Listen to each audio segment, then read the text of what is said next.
Ya. Eh, Voy a tocar un tema que no pensaba, pero está relacionado con lo que vimos ayer.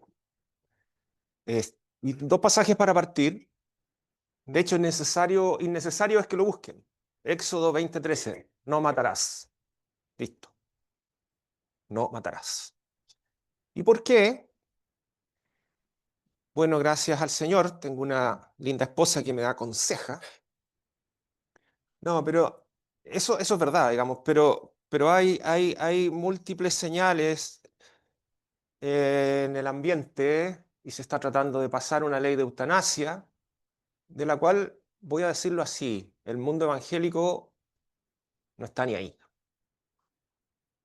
No digo que tenemos que intervenir en política, esa es otra arista que a veces rehusamos, pero quisiera que tuviéramos claras algunas cosas, bien claras algunas cosas. El sexto mandamiento dice no matarás. Y si uno va a Génesis 1:27, también casi no es necesario buscarlo, creó Dios al hombre a imagen de Dios lo creó.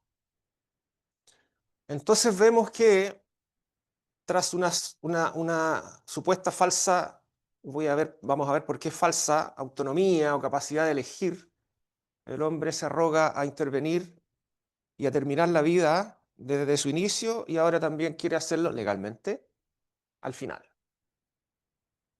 Pero eso implica por desconocer el Génesis capítulo 1. Creó Dios al hombre a su imagen, a imagen de Dios lo creó. No matarás, etcétera. Entonces, vamos a meditar en este mandamiento en primer lugar y después quiero hacer una digresión relacionada con respecto a la eutanasia, sin entrar en que la ley dice que quiere, que no va a decir, sino más bien principios bíblicos. Eh, este mandamiento no es solo una regla externa, es una invitación profunda a examinar la santidad de la vida. Es pertinente. Alguien podría decir, este es el mandamiento que no voy a transgredir porque no voy a matar a nadie. El Señor Jesús nos aterriza eso también. Nos dice que todos somos culpables de esto también. Y Dios en su sabiduría usa estas 10 palabras, los 10 mandamientos para moldear nuestras vidas. Israel tenía que ser distinto a todas las demás naciones, no porque fueran ellos distintos, sino porque su Dios era distinto. No es que Israel era algo tan especial, que destacaba por su moral y por su... No es así. Entonces nos instruyen estas palabras, nos guían como miembros de la iglesia, del pueblo de Dios, que estamos bajo la ley de Cristo, que el Señor toma estos mandamientos del Antiguo Testamento y los transfiere a nuestra realidad, a nuestra dispensación, que son principios permanentes y que podemos decir que nos conminan a respetar a nuestros semejantes, pero no como el mundo busca. Eso es humanismo. Respetamos la vida, respetemos al otro, respetemos la dignidad humana, no porque proviene de Dios, sino porque somos todos seres humanos. Y también es horizontal las razones por las que el mundo civilizado se respeta. Pero la Biblia ancla nuestro respeto y nuestro trato hacia los demás, que parte con la segunda tabla, por decirlo así, en el sexto mandamiento, porque están anclados en la primera tabla, en los primeros 5 mandamientos. Nuestra correcta relación con Dios permite una correcta relación, los primeros 5. ¿Quién es Él?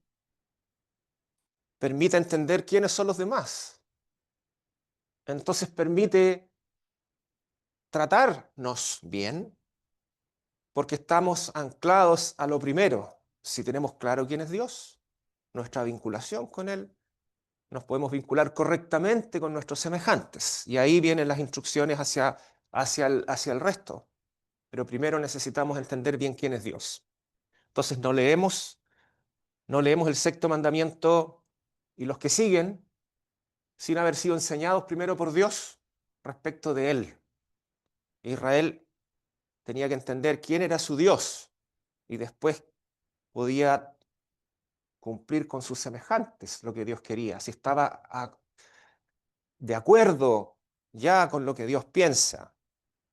si tiene esa correcta comprensión y la vida entera sometida, honrando a Dios en cada interacción con los demás, porque primero se honra al Dios eterno. Yo soy Jehová tu Dios. Los primeros mandamientos, 5, y después los demás con los semejantes. Bueno, eso como introducción. Entonces podemos decir que el respeto a la vida humana parte por el respeto a Dios que la dio y que la da. Lo contrario es humanismo, como dije. Vivimos en un mundo también de asesinatos virtuales, reales, guerras, genocidios, desde el principio de la vida hasta el final, como dije. Ya no hay áreas protegidas en la vida humana. Y como creyentes tenemos que estar sumamente claros respecto de algunas cosas. Tengo algunos puntos, como dije, se ve de lejos, pero no es así. Y hay que decir que matar, tengo otro punto en que trato el tema y muerte autorizada, llamada así, versus no autorizada, de cierta manera. Dios autoriza tomar la vida de otro en determinados contextos. Pero aquí se refiere este mandamiento al quitar la vida de manera no autorizada y violenta. Se quita la vida de otro. Entonces es asesinato, básicamente. No matarás es no asesinarás. Y cualquier asesinato atenta contra Dios, contra la soberanía de Dios, es un insulto a Dios. Nosotros, mire lo que voy a decir, nosotros cuando matamos a alguien, no es como que nos comemos una manzana, pero Dios está diciéndonos que quitamos de este mundo a alguien cuya imagen de Dios fue por Él puesta en ese ser humano. No es cualquier cosa. Dios puso a esa persona en el mundo y nosotros nos arrogamos el derecho de sacarlo del medio. ¿Por qué? No es tuyo, tú le diste la vida. Dirá el vaso de barro al que lo creó. No, claro, lo hace, lo desarma y lo hace de la mejor manera. Es el dueño, el alfarero. ¿Somos los alfareros? No. Y nos tomamos y uno entiende, eso era mío, ¿por qué lo hiciste? Lo tomaste, lo cambiaste. Sí, tenemos esa cosa, ¿cierto? Bueno, con respecto a la vida, ¿cuánto más? Entonces, primero es un insulto a Dios, es un insulto a su soberanía, es un insulto a su voluntad, partiendo por ahí. Pero nos espantamos cuando se queman bosques y todo, pero cuando tomamos, los árboles no tienen la imagen de Dios. Las mascotas no tienen la imagen de Dios. Pero el que tiene la imagen de Dios, su vida es tomada, se discute cómo tomarla, cómo legalizamos ese atentado a la soberanía de Dios. Y nadie se molesta mucho, en general. Y si uno se molesta porque le suena mal, no tiene argumentos. Es malo, dice. Me suena mal. Me suena mal. Bueno, atentamos contra la imagen del Creador, contra su dignidad. Destruimos la imagen de Dios en una criatura creada por Dios, partiendo por ahí. Entonces no es una prohibición contra matar, sino que el matar no autorizado. Mire, Dios era tan, estoy leyendo Deuteronomio 22:8, era tan cuidadoso, cuando edifiques casa nueva harás pretil, o harás una cornisa a tu terrado para que no eches culpa de sangre sobre tu casa si de él se cayere alguno. Había que tener extremo cuidado, no le tienes que hacer un reborde. Porque si cae alguien, su sangre es sobre ti porque no lo cuidaste si se para arriba. Cosas así. Cuidando Dios la vida del potencial, alguien podía perderla. En Israel entonces el tomar este mandamiento tenía que ver con voluntaria o involuntariamente que alguien pudiera perder la vida por mí. Habían ciudades de refugio, ustedes se recordarán de eso. Si el hacha se salió y golpeó y lo mató, no era voluntad de él, dice. Irá hasta la muerte del sacerdote, ¿cierto? Bueno, entonces Dios nos llama entonces los primeros mandamientos, nos llama a tener una relación correcta con Él y entendiendo quién es Dios. Entendemos que los demás llevan la imagen de Dios, que debemos respetar la vida humana en todas sus formas y a todos, no porque somos todos seres humanos y vivimos en este gran planeta Tierra. Eso es horizontal, sino porque la vida es de parte de Dios, por Él ha sido dada y es su imagen la que Él puso y no tenemos el derecho a tomarla. Eso podría ser el resumen de la frase, de la línea. Ahora dije que había muerte autorizada y no autorizada. Hay mucha muerte en la Biblia, ¿cierto? Ocurren en contextos de guerras, en contextos de Dios destruyendo a pueblos depravados. Y el problema es el siguiente, y eso uno lo ve hasta el día de hoy.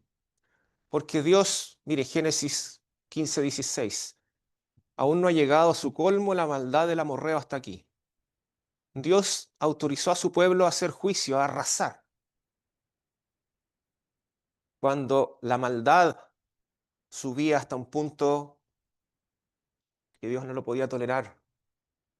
Génesis 19:13, porque vamos a destruir este lugar, dicen los ángeles, por cuanto el clamor contra ellos ha subido de punto delante de Jehová. Por tanto, Jehová nos ha enviado para destruirlo.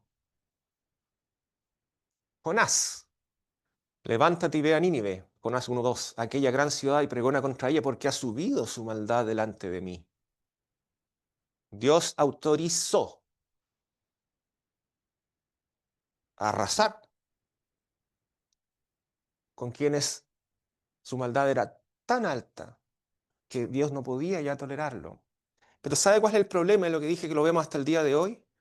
Que aún en la ejecución, llamémosle del juicio más justo, el hombre en su pecado sale con las manos manchadas de sangre. El hombre no ejecuta bien la justicia de Dios. Nunca lo hizo, nunca lo hará. Las guerras más justas son genocidios, son destrucción, son dolor, porque el hombre es injusto. El hombre no lleva a efecto la justicia de Dios de manera correcta. Parcialmente, parcialmente. Fíjese que ustedes saben que mi hija, la Rosario, mi hija del medio, está estudiando afuera, está en otro país. Y está estudiando ciencias políticas. Bueno, tuvimos una entrevista por Zoom antes de irse con el profesor. No es así, pero es como profesor jefe, de alguna manera. Y, y ella me dijo, papá, ¿quieres estar en el Zoom? Sí.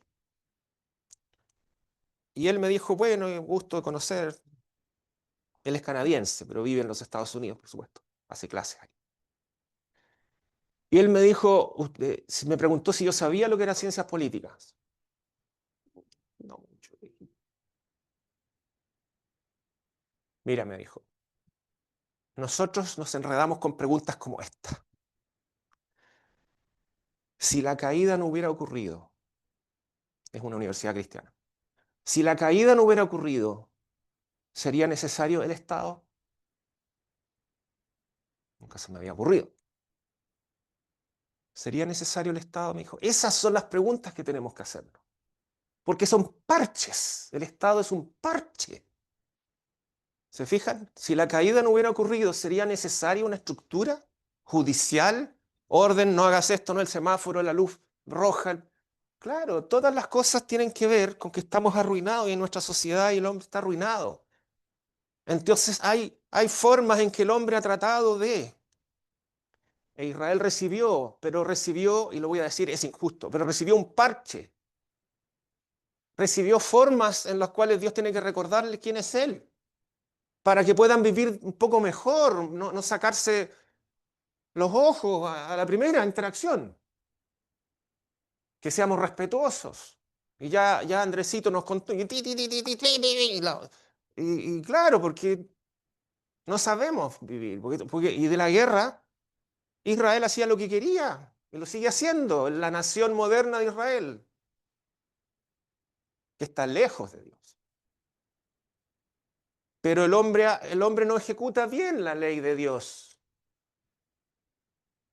Pero Dios ordenó, muerte autorizada podríamos llamarle. Y cuando Saúl dijo, me pareció que no tenía, yo lo desecho, dijo. Yo lo desecho, le dijo a Samuel, yo lo he desechado. Es que quise guardar lo mejor.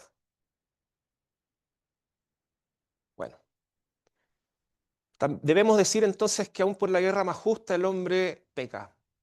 El hombre no sabe, no sabemos llevar a cabo la justicia de Dios. Pero Dios autorizó la pena capital en circunstancias de la severidad del crimen y la falta.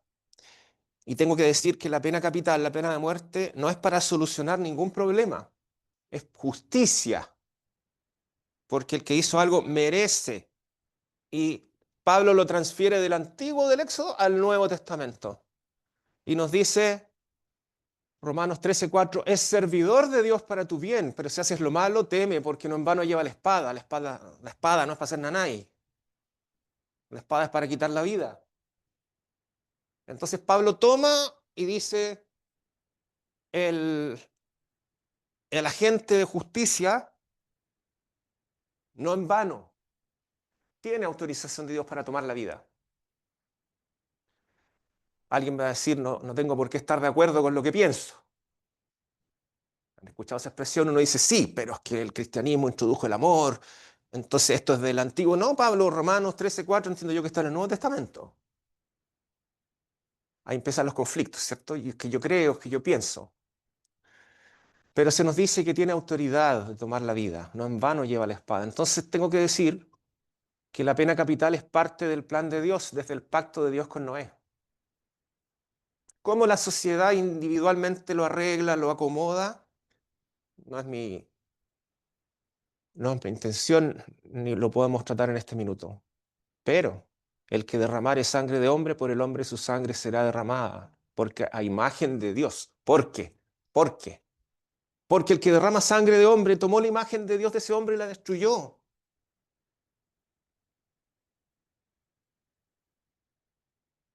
Dios autoriza justicia hasta la muerte, incluso en contextos específicos. Lo hizo en el Antiguo Testamento y Pablo lo transfiere al Nuevo Testamento. Por lo cual, como dice Pablo, teme. No, es que no tenemos pena de muerte. Qué bueno, qué malo o qué bueno. Ahí lo dejo. Ya. ¿Hasta qué hora es? Me dieron 120 minutos, yo asusté. No, no, no, tranquilo. Mire, Mateo 5:21. Oísteis que fue dicho a los antiguos, no matarás, Señor Jesús. Y cualquiera que matare será culpable de juicio, pero yo os digo que cualquiera que se enoje contra su hermano será culpable de juicio, y cualquiera que diga necio a su hermano será culpable ante el concilio, y cualquiera que le diga fatuo o le diga leso, tonto, bruto, eso se refiere, quedará expuesto al infierno de fuego. Soy más gil, cualquiera que le diga. Entonces el Señor Jesús nos aterriza la idea de que este mandamiento está lejos. No, ya no está lejos. Yo no voy a estar nunca en el campo cortando con un hacha que se me va a soltar y le... No, cualquiera. Yo os digo, ¿oíste qué fue dicho? Yo os digo, porque ninguno de nosotros, pienso, será probablemente un homicida premeditado. Aunque uno a veces quisiera... Yo tengo una vecina, uff, pero me van a retar después si sigo contando eso, así que no lo voy a contar, de verdad. Bueno, pero en el Antiguo Testamento, para check este mandamiento, no había que matar a nadie, ni, ni de manera voluntaria ni involuntaria, y ya, check, listo. Es por lo menos uno.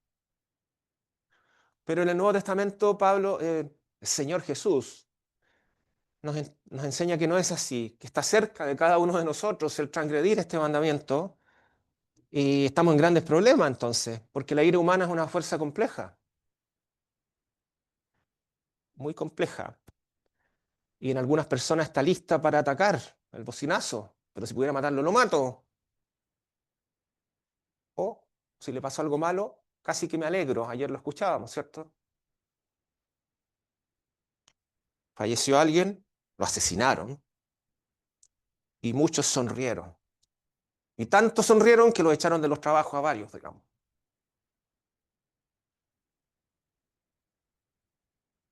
Y algunos no sonrieron y no lo echaron, pero en su fuero interno, menos mal que se mataron a este.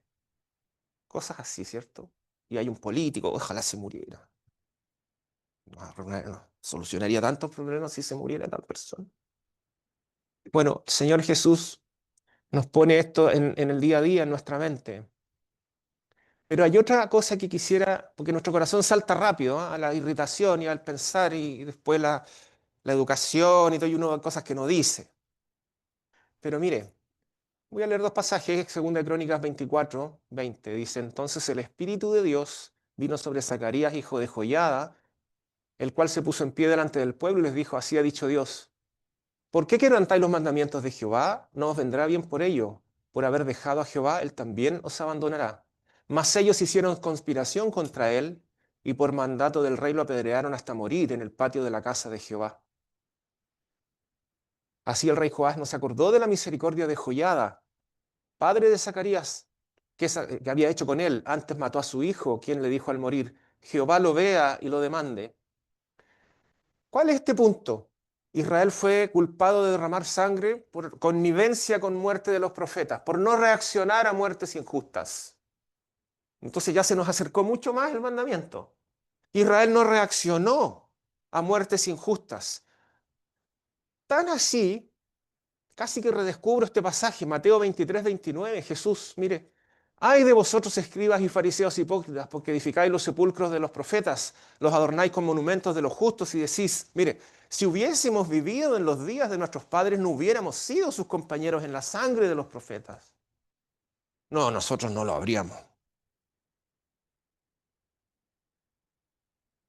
Ellos sí, ellos participaron, pero si nosotros hubiéramos vivido así, dice Jesús, que dais testimonio contra vosotros mismos, de que sois hijos de aquellos que mataron a los profetas. Vosotros también llenad la medida de vuestros padres, serpientes, generación de víboras. ¿Cómo evitaréis la condenación del infierno? Por tanto, de aquí yo os envío profetas y sabios y escribas, y de ellos a unos mataréis y crucificaréis, y a otros azotaréis en vuestras sinagogas y perseguiréis de ciudad en ciudad para que venga sobre vosotros toda la sangre justa que se ha derramado sobre la tierra, desde la sangre de Abel el justo hasta la sangre de Zacarías, hijo de Berequías, en quien matasteis entre el templo y el altar. Bueno, no pronunciarse sobre muertes injustas. Participado, Israel fue juzgado colectivamente, corporativamente la nación. Pero si ellos, los sacerdotes, los amenazados en sus privilegios, no. Entonces, si yo no digo y no tengo claro y en algún contexto no denuncio la injusticia de ciertas situaciones, soy culpable. ¿Me fija? No fue menor, no es menor. Entonces, ¿cuál es el punto aquí? En que empezamos a negociar. Esto es claramente injusto, es popular, entonces yo también reclamo contra esto. Pero negociamos algo que no es tan popular, entonces no voy a decir nada mejor en este sentido. O no me importa tanto y me hago partícipe del mandamiento, porque qué bueno que lo mataron ante otro. O ojalá se muriera. No lo digo así. ¿Puede acaso un creyente pensar así? Bueno, el Señor Jesús dice, ay, hipócritas, ay de vosotros. Y ya lo dijimos al principio, cualquiera que se enoja, locamente, dice el otro pasaje, contra su hermano, cualquiera que le dice fatuo, necio, de todos los sinónimos, culpable. ¿Somos libres del sexto mandamiento? Entonces, de manera resumen, vimos el fundamento de este mandamiento en nuestra relación con Dios, la imagen de Dios, la santidad de la vida, porque está su imagen. Hay una muerte autorizada, comillas, y una no autorizada. La pena capital está en el plan de Dios, pero el hombre nunca ejecuta bien, aunque sea justo su, su motivo, su origen, justo. El petróleo no es un motivo justo. Petróleo de otro, por decirlo así. El agua de otro. Eh, los minerales de otro. El trigo de otro. No son motivos justos. Pero aquel a quien han invadido y tiene la posibilidad, reacciona y tampoco es justo en su respuesta. Porque así es este mundo. Así somos. Culpables. Y nuestro corazón suena fuerte, pero es un corazón asesino. Nuestro corazón. Y en los minutos que quedan, entonces voy a ir a la digresión habiendo visto algo respecto de la muerte y del mandamiento, a qué se refiere, sobre la eutanasia y llamarla una falsa autonomía. Porque ustedes habrán escuchado eso. Miren, en bioética hay dos principios fundamentales. Hay varios, pero uno lo puede mencionar dos con respecto a los pacientes, la autonomía y el paternalismo en la relación del médico. Autonomía, yo quiero que, y el paternalismo es que el doctor decide y no le pregunta. Estoy extremando los conceptos. Hay sociedades donde el paternalismo reina, Francia, por ejemplo, en Bélgica, en todo el médico decide. Paciente en otras sociedades, los Estados Unidos sobre todo, los pacientes son los reyes y deciden cosas, no, que otro no, no quiero ese tratamiento. Y extremos y matices y grises. Entonces hay juicios por A y juicios por B. Hay cuerpos judiciales que protegen este extremo, el otro, entonces, pero en términos prácticos tenemos varias cosas que decir.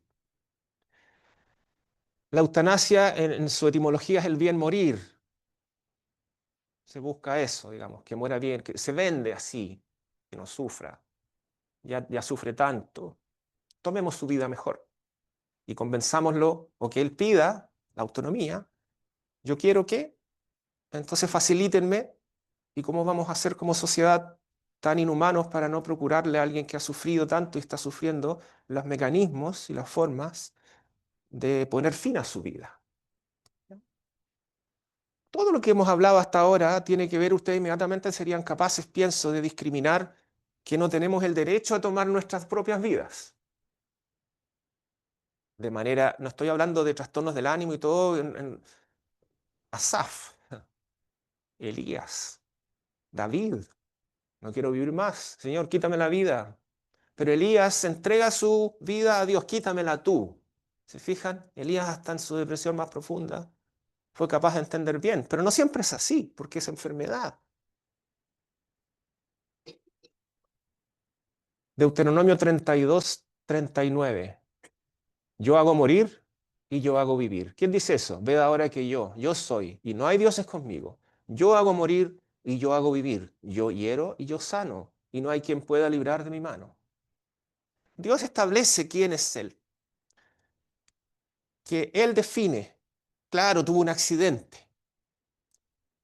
Claro, pasó esto. Claro, pero yo hago morir. Yo hago vivir. Depende de Dios, el momento en el cual vamos. Sí, una enfermedad y llegó hasta el fin, sí, pero fue determinado. Bueno, entonces uno empieza a ver algunas cosas. Hay países que ya han recorrido esto y la eutanasia se convierte en un mecanismo socialmente aceptado para quitar del medio a aquellos y eliminar a quienes son considerados costosos o inútiles. Es costoso para la familia, es costoso para el paciente que no quiere que sufran y gasten tanto, es costoso, es inútil, no sirve. No te lo dicen así necesariamente. Y frente al alto precio de pagar por cuidadoras, oxígeno, cuidados paliativos, entonces mejor para qué se ve forzado un abuelo o un padre, alguien, y si se le ofrece, mire, usted tiene esta salida. ¿Me fijas la perversidad detrás? Yo barnizo algo. Bueno, la Biblia es muy clara respecto a la muerte, lo vimos. El Señor Jesús la identifica como el enemigo. En la Escritura es el último enemigo. Hay varios enemigos, este es el último, el postrer enemigo. Es un enemigo. No es un amigo, bienvenido. Pablo dice, prefiero morir y estar con Cristo, lo cual es muchísimo mejor. Pablo está deprimido y quiere que venga el romano y ¡pum! Más, si mi permanencia aquí redunda para el bien, para la predicación, no sé qué escoger. Si pudiera escoger, Pablo dice, pero no sé, no voy a escoger yo, dice. Yo no voy a escoger. Entonces, para el creyente, aunque la muerte sea el último enemigo, Cristo la venció en la cruz. Y por lo tanto, es un enemigo vencido. Y por lo tanto, hay otras premisas. Pablo dice, 1 Corintios 15, mas ahora Cristo ha resucitado de los muertos, primicias de los que durmieron es hecho, por cuanto la muerte entró por un hombre, también por un hombre la resurrección. Y el postrer enemigo que será destruido es la muerte. Ya algo mencionamos ayer. Va a servir este pasaje, esto que voy a leer, 1 Corintios 15, 51, como un recordatorio de lo de ayer. He aquí os digo un misterio, no todos dormiremos, pero todos seremos transformados en un momento, en un abrir y cerrar de ojos. A la final trompeta, porque se tocará la trompeta y los muertos serán resucitados incorruptibles y nosotros seremos transformados, porque es necesario que esto corruptible se vista de incorrupción y esto mortal se vista de inmortalidad. Y cuando esto corruptible se hubiere vestido de incorrupción y esto mortal se hubiere vestido de inmortalidad, entonces se cumplirá la palabra que está escrita. Sorbida es la muerte en victoria. ¿Dónde está, oh muerte, tu aguijón? ¿Dónde, oh sepulcro, tu victoria? ¿Y cuál es el punto, hermanos, aquí que yo quiero destacar, jóvenes, queridos, todos? Es que la muerte entró en el mundo como un juicio divino sobre el pecado. Es un juicio. Cristo venció la muerte, padeció la muerte. ¿No la evitó? Cuando le iban a dar vinagre, un sedante más o menos nomás, pero era para aliviar. No quiso tomarlo, no evitó la muerte, no hizo ninguna maniobra,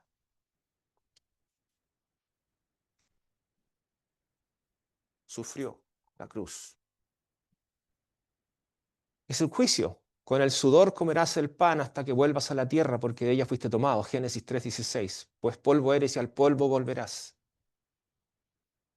En la eutanasia es el intento del ser humano de ser más sabio que Dios, de yo decidir respecto de la muerte y tomarla y aliviar el dolor que vino con el pecado, espinos y cardos, sudor. Sí, sí, la muerte, salvo una muerte violenta, aguda, no sé, pero en general hay dolor físico, consecuencia de nuestro pecado, del pecado del ser humano. En ese sentido, la eutanasia representa el intento del ser humano de ser más sabio, confiable. Solo es posible.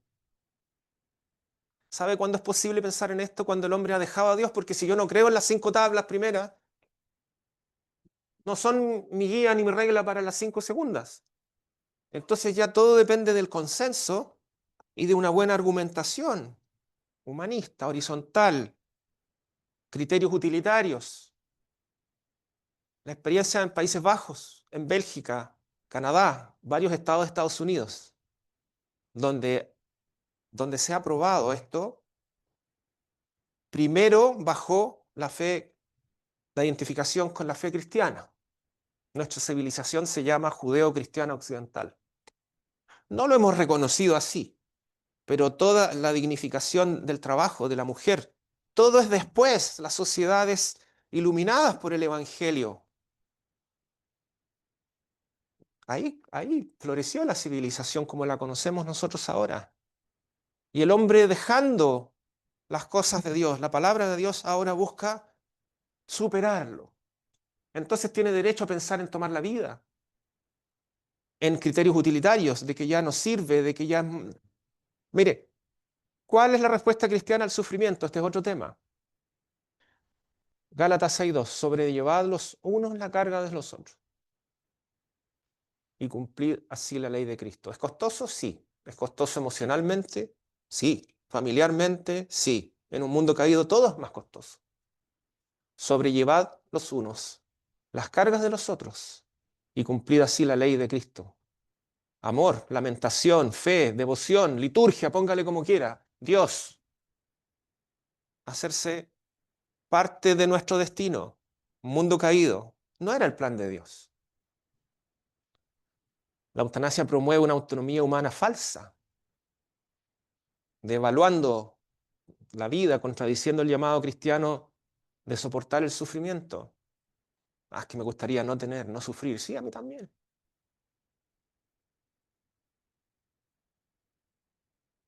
¿Quiénes promueven esto? Las sociedades que valoran la autonomía por sobre la voluntad de Dios. Pero no creo en Dios, entonces no tengo contorno. Voy por el lado que más me parece y me pongo de acuerdo con los que piensan como yo. Y lo voy a decir. ¿Y por qué entonces?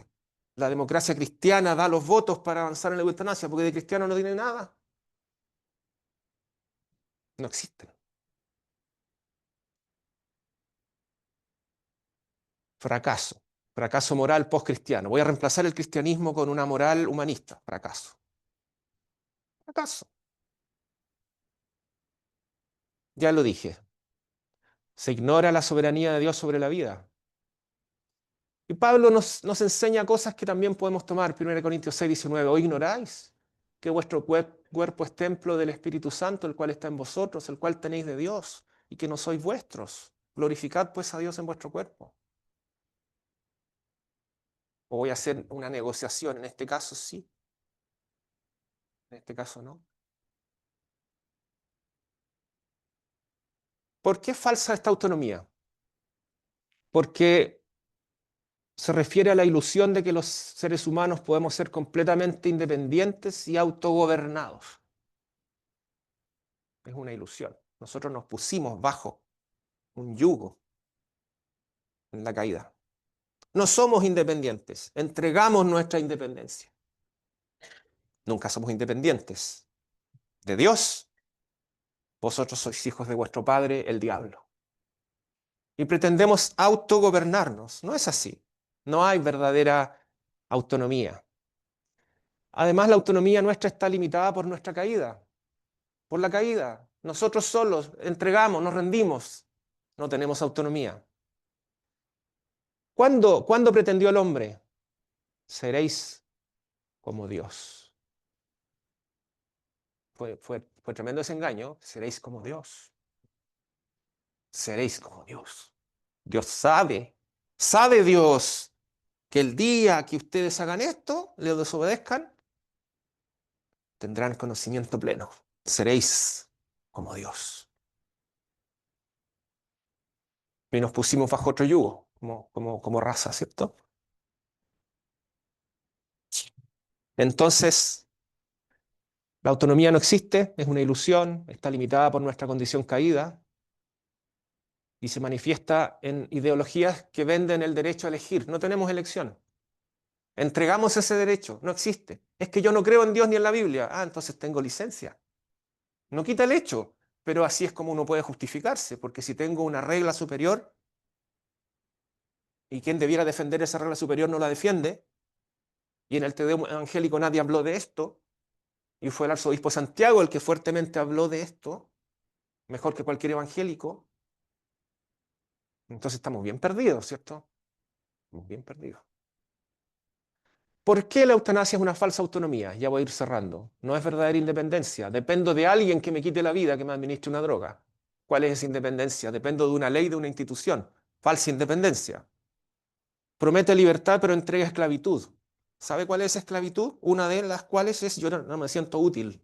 O sea, soy esclavo de mi rendimiento, de mi valoración social, de que me validen, de que yo tenga algo que aportar a esta sociedad. Soy esclavo de mis méritos, de mis puntos, junté puntos. No, si ya siento que no valgo, entonces mejor me elimino. Esclavo, esa es una esclavitud tremenda. Esclavitud al, a la tarea cumplida, esclavitud al qué dirán, soy útil, no soy útil. ¿Para quién no soy útil? ¿Para una sociedad que me exige producir? ¿Para quién? Cosificándome, devaluándome. Es una rebelión idólatra. Eleva la voluntad humana por encima de Dios. Yo voy a tomar la vida. Y no tenemos ese derecho, ya lo vimos al principio. Que la autonomía humana es derivada, es limitada. Que si reivindicamos autonomía total, negamos nuestra condición de criaturas. No podemos. Tirá el vaso de barro al que lo formó, ¿por qué me has hecho así? Y nos ilusionamos como seres humanos con autonomía, el derecho a elegir, siendo esclavos profundos. Bueno, entonces enfrentamos la tentación de la eutanasia, enfrentémosla con una claridad bíblica. El derecho a la vida, estos mandamientos nos muestran estas palabras, estos dichos de Dios, nos muestran quién es Dios primero, a quién le debemos todo,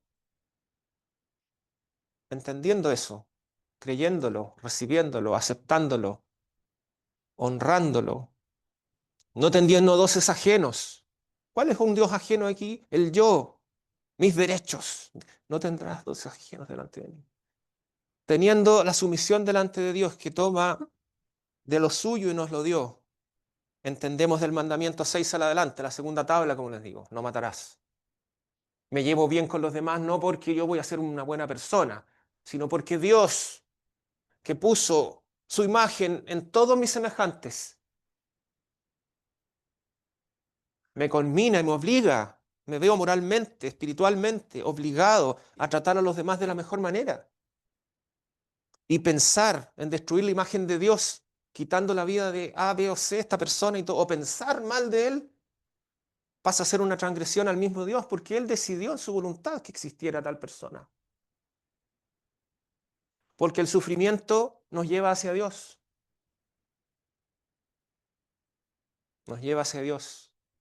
Porque debemos los creyentes sobrellevar las cargas, porque somos todos débiles, porque tenemos necesidades, porque tenemos dolores, porque nos vamos a acercar a Dios, porque esperamos, ayer lo dije y lo vuelvo a decir, como los justos de la antigüedad, esperamos recibir lo prometido. Pero todos ellos, dice el escritor, murieron sin haber recibido lo prometido, sino creyéndolo, saludándolo de lejos y confesando que eran extranjeros y peregrinos sobre la tierra, de los cuales el mundo no era digno. ¿Por qué? Esperamos, según sus promesas, cielos nuevos y tierras nuevas donde mora la justicia. Porque no debemos entristecernos como los que no tienen esperanza. El tema es muy grande, muy amplio, pero haber generado un poquito más de luz respecto con la palabra, no yo, sino el Señor, tu Espíritu, y tener claro. Y advertencia una vez más, Israel fue juzgado por hacerse parte con la muerte de los profetas, pero pasivamente. Con lo que era injusto, ellos no reaccionaron, no levantaron la voz, no dijeron nada. Y aquel profeta, hijo del profeta, dijo, Jehová demandará mi sangre. José, José, a sus hermanos les dijo, Dios os visitará. La palabra ahí no es, Él los va a venir a ver para comer. Cuando la Biblia ocupa esa palabra, en juicio, visitar. Visito la maldad. Yo visito la maldad. Hasta la cuarta generación. Dios ciertamente os visitará, dijo José, si sois fieles. Si no sois fieles, ahí estará el desenlace. Dios os visitará. El Señor bendiga su palabra.